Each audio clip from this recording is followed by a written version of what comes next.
끝내버리자. 그리고 이번 주 일요일날 쌤 실참.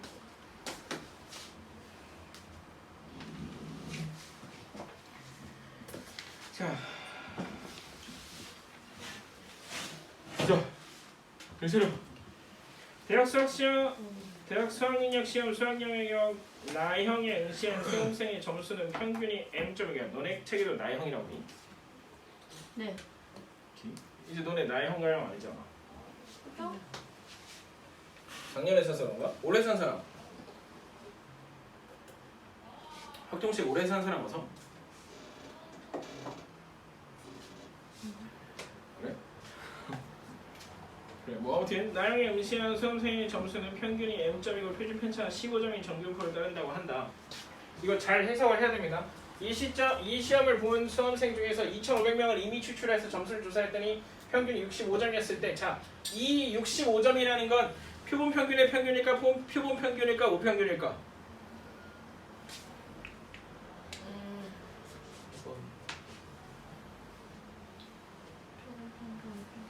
표본 평균의 평균이야? 표본 평균이죠. 저게 표본 평균의 평균이라면 그 모평균인 M은 65여야 되죠. 근데 그렇게 하지 않았어요. 표본 평균의 점수를 조사한 표본 평균의 평균이라고 안 하고 그냥 2,500명 딱 뽑아가지고 걔네들을 조사했더니 평균이 65점이었다라는 건 그 2,500짜리 표본 하나에 대한 평균이었다는 얘기예요. 네. 오케이? 그러니까 얘가 X 바라고. X1 스몰 X 바. 오케이? 그럼 봐봐. 자. 대학 수학 능력 시험 수학영역 나형에 응시한 수험생의 점수를 X라고 하면 얘를 모집단이라고 하면 모집단은 평균이 M이고 밑에다 쓸게요. 모집단을 적으라고 하면 얘를 모집단이라고 하면 X는 평균이 M이고 표준 편차가 몇인? 15점인 정규표를 따른대요. 문제에 나왔습니다. 네. 이 시험을 본 학생, 수험생 중에서 2,500명을 이미 추출해서 표본의 크기 몇? 표본의 크기 2,500짜리 표본을 뽑았습니다.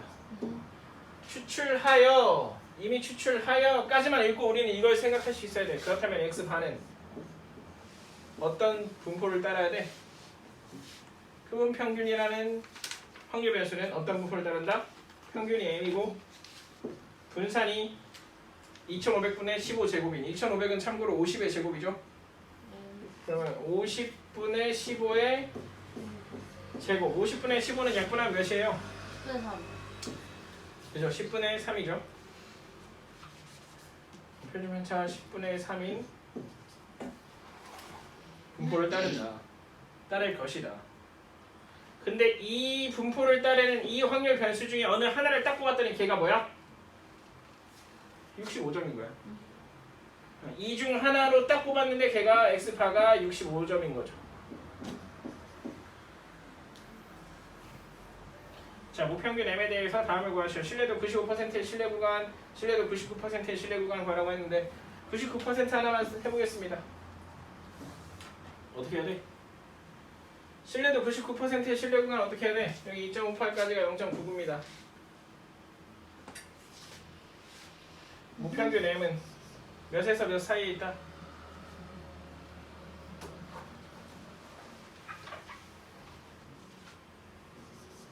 민경, 네. 이 앞에 뭐 와야 돼? 여기 올 숫자, 여기 올 식 골라봐. 식으로 계산해야 돼. 식으로요? 그 X바. S파가 몇인데?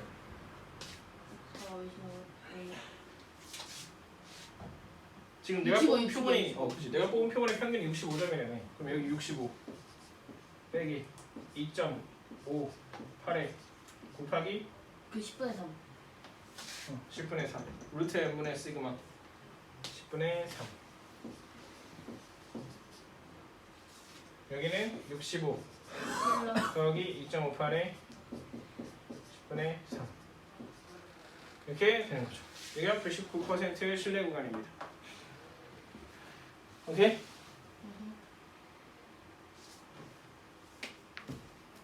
할만하지? 어려워? 아, 그렇게 어렵다. 자 봐봐. 얘가 실내 구간이거든요. 얘가 실내 구간이야. 이 구간의 길이를 계산하고 하면 어떻게 하지? 얘에서 얘를 빼겠죠. 그럼 65, 65는 사라지겠지. 여기 마이너스 2.58이 플러스 2.58로 바뀌겠지. 그러면 요 사이에 이 구간의 길이는 실내 구간의 길이는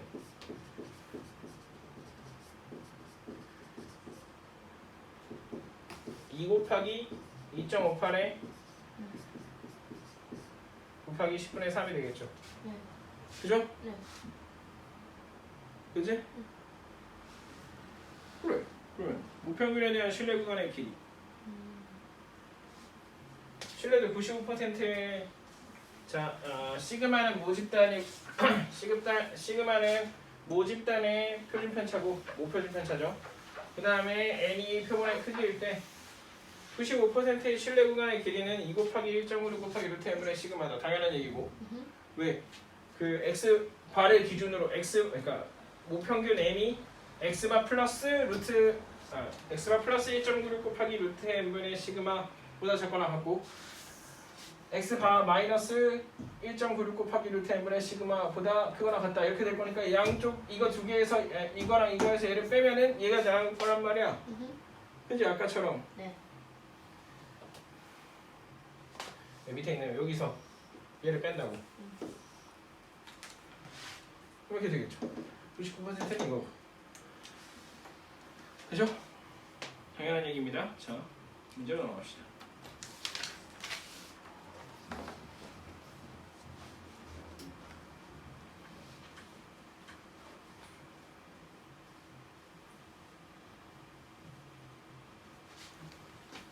자, 표준 편차가 15인 정규분포를 따르는 모집단에서 표본을 이미 추출해서 무평균의 신뢰도 95%로 추정할 때 실내 구간의 길이가 2 이하가 되도록 하는 표본의 크기의 최소값을 구하래요. 이건 무슨 말이냐면 봐봐. 실내 구간을 최대한 좁히려면 얼마나 뽑아야겠니? 라는 겁니다. 생각해봐. 실내 구간이라는 게 사실 이거잖아요. 무평균이 내가 방금 뽑은 그 표본의 평균을 x바라고 하면 x바 플러스 뭐 1.96 곱하기 루트 n분의 시그마 x바 마이너스 1.96 곱하기 루트 n분의 시그마 이렇게 있을 때 표본 평균이랑 이 시그마 값은 표본을 뽑으면 결정이 됩니다. 왜냐하면 저 시그마 값은 모표준 편차일 수도 있지만 표본 표준 편차일 수도 있으니까. 네. 그지? 네. 그지? 근데 요게 요 값이랑 요 값의 차이가 좁을수록 의미가 있거든. 맞지? 그러니까 우리가 어떤 추정을 하는데 범위가 너무 넓어버리면 별로 의미가 없잖아. 그렇죠. 그지? 민경아 너는 20살에서 40살 사이에 결혼할 거야. 이게 씨발 무슨 추정이야. 그지? 근데 이걸 졸라 디테일하게 너는 27살 6월에 결혼할 거야. 이러면 졸라 뭔가 있어 보이잖아. 그게 맞으면 개소름 돋을 거 아니? 그러니까 그런 것처럼 범위가 좁을수록 의미가 있단 말이야. 그럼 범위를 좁히는 방법 중 하나가 뭐냐면 요거의 값이 작아져야 되지. 요거의 값이 1.96 값이 작아지면 됩니다. 대신 1.96 값이 작아지면 덩달아 뭐도 작아져? 신뢰도까지 작아져. 맞지? 네. 저 값이 2.8로 커지면 99%인데 1.96이 95%란 말이야. 그럼 얘를 이 상수가 더 작아진다는 것은 평균으로부터 표준 정규분포 이렇게 있을 때 평균으로부터 이 값이 더 작아진다는 거잖아. 그럼 확률이 더 작아지겠죠. 이게 1.96인데 이만큼 줄여버리면 확률이 더 작아지겠지. 그럼 신뢰도가 95%보다 내려간다고. 네. 근데 신뢰도가 95%보다 내려가 버리면 말 그대로 신뢰도가 내려가는 거기 때문에 그 또한 의미가 없어요. 네. 그러면 얘를 작게 하는 방법 중 하나는 이 루트 n으로 나누는데 이 n 값을 크게 만들어 버립니다. n 값을 크게 하면 크게 할수록 더 좁아지겠죠. n 값을 크게 한다는 건 더 큰 표본을 뽑는다는 겁니다. 저 n을 만약에 무한대로 확장시켜버리면 자 봐봐 우리 극한 배웠지? 극한으로 보면 이 n이 무한히 커져버리면 이거 어떻게 되게? 영어로 수렴. 0으로 수렴하겠지 얘가. 그럼 내가 구한 그 평균값이 표본 평균값이 모평균값이랑 같아져야 될 거 아니? 그지? 근데 이거 애초에 표본의 크기가 n이었는데 n을 무한대로 발산시키겠다는 건 뭐 하겠다는 거? 전수조사하겠다는 거. n을 무한대로 보내버리면 뽑는 표본의 크기를 무제한으로 키워버리는 거야. 그러면 언젠가는 모집단이랑 똑같아지겠죠? 한마디로 표본이 아닌 게 되는 거죠. 그냥 모집단을 다 조사하는 게 되는 겁니다. 오케이? 어쨌든 뭐 방금 한 말은 별로 의미 없는 거긴 한데 이해하는 데 도움은 될 겁니다. 자, 여기서 이 문제에서 말하는 건 이겁니다. 자, 실내 구간의 길이가 2 이하가 되도록 하는 표본의 크기의 최소값을 구하래요. 그럼 표본의 크기를 n이라고 해보자. 표본의 크기를 n이라고 하면 표준 편차가 15인 정균표를 따르는 모집단이 있어요. 표준 편차가 15인 정균표를 따르는 모집단 x는 n 평균 모르고 15제곱이야. 근데 여기서 이미 추출해서 모평균을 신뢰도 95%로 추정한대요. 표본의 크기 n이에요. 그러면 실내 구간의 길이는 2 곱하기 95%고 95%는 1.96이라고 했으니까 2 곱하기 1.96 곱하기 루트 n분의 시그마가 몇이야? 15. 근데 얘가 2 이하. 2 이하가 되도록 하래요. 나오네. 그죠? 응. 루트 n만 절 이항시켜. 루트 n 이항시키고 양변 2로 나누고 루트 n 이항시키면 1.96 곱하기 15가 루트 n 이하다. 이렇게 되겠죠? 그러면 이제 뭐 하면 돼? 양변 제곱. 양변 제곱하면 되겠는데 존나 하기 싫네요. 니들이 하세요. 이걸 진짜 해? 1.96 곱하기 15를 제곱한다고? 토 나오겠다. 그걸 진짜 하네 얘네들은. 864.36 나온대. 그래서 표본의 크기라는 게 개수니까 자연수여야 될 거 아니? 그래서 864.36보다 크거나 같다니까 865라고 했네요. 이해는 되죠? 네. 저렇게 더럽게는 안 나올 겁니다. 그게 만약에 수능이라면 내신에 얼마든지 숫자 더럽게 나올 수 있습니다. 특히 선생님들이 문제를 만들면 숫자를 깔끔하게 맞춰주는데 한계가 있기 때문에 뭐 계산기 쓰라고 할 때도 나는 고등학교 때 통계 시험 때 계산기 써도 된다는 말을 듣고 그게 무슨 말이지 했는데 진짜 그지 같은 숫자들 나오더라고. 그래 갑자기 선생님 들어가서 시험 보고 있는데 갑자기 들어가서 야 8번 소수점 두째 짝짜리만 구해라 막 이래. 알고 보니까 나눠 떨어지지가 않아.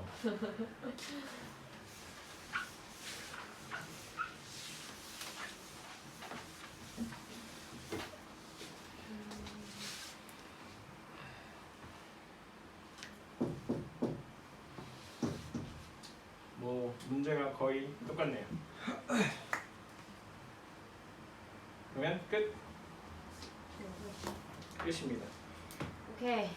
자, 통계적 추정 파트 통째로 다시 한번 돌아보겠습니다. 네.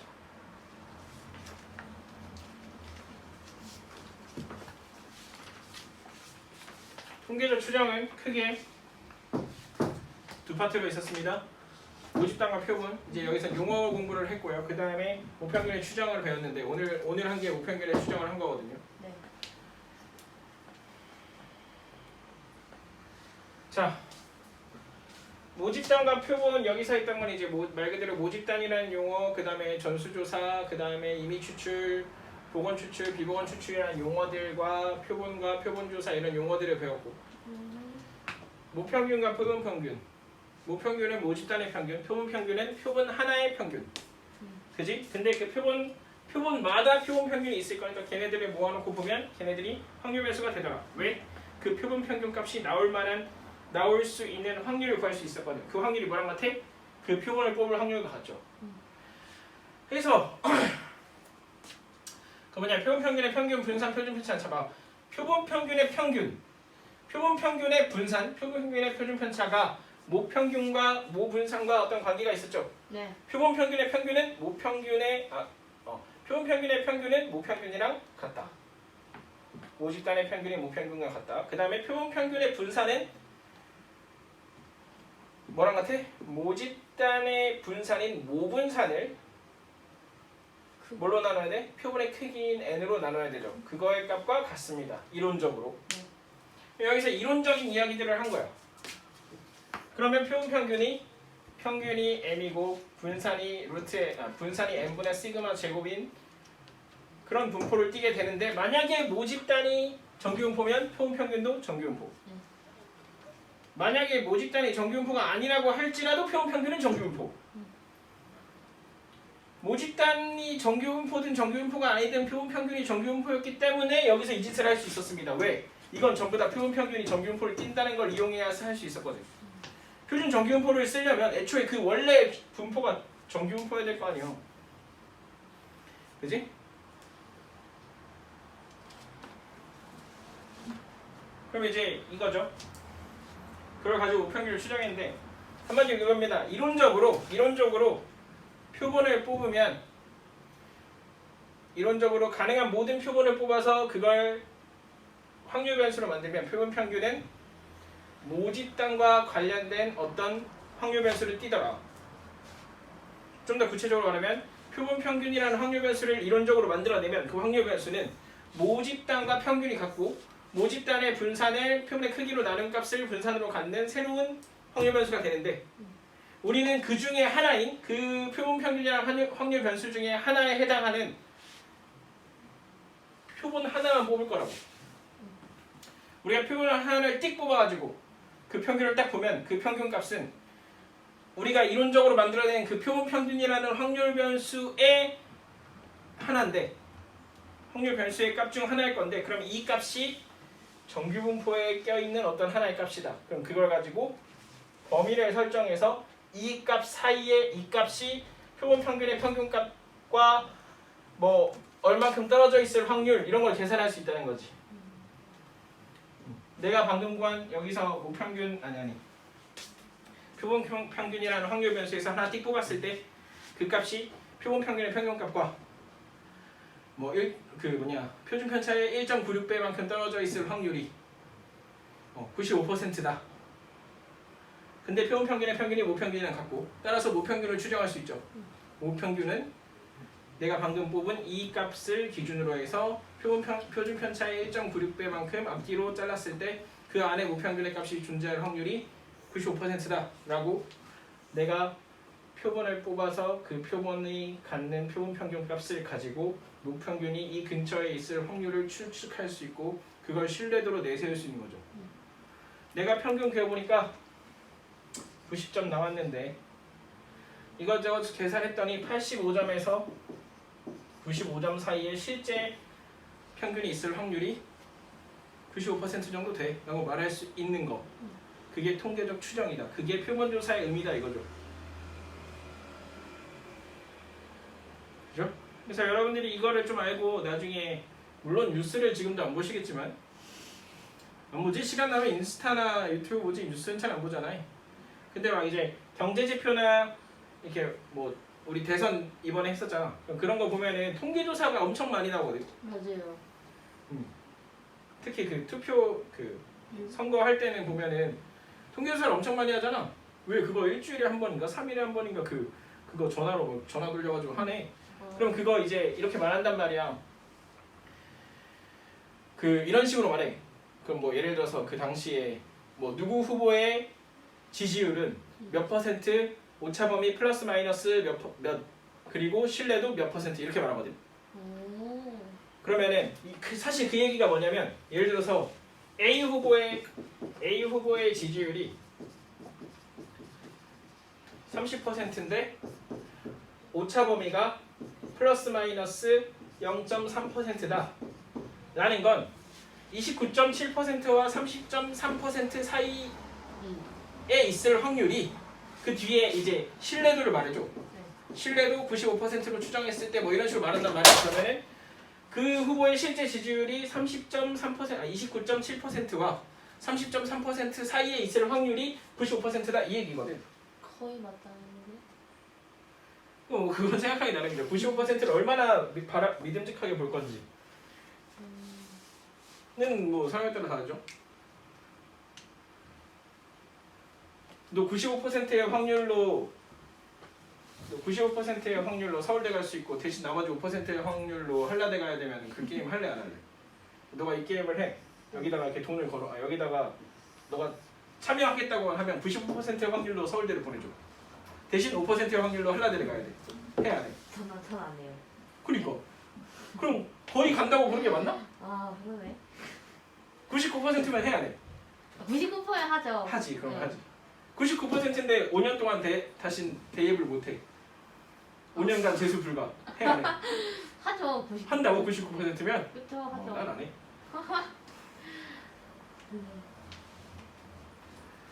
95%면 안 해? 안 해. 95%. 왜 아까 거의 맞다는 거라며? 네? 거의 맞다는 거라며? 아 생각해보니까 아닌 것 같아요. 자, 뭐 이런 식으로 말합니다. 그럼 여러분들이 이제 통계조사를 보는 눈이 조금 달라집니다. 의미를 받아들이는 게 좀 더 명확해지는 거지.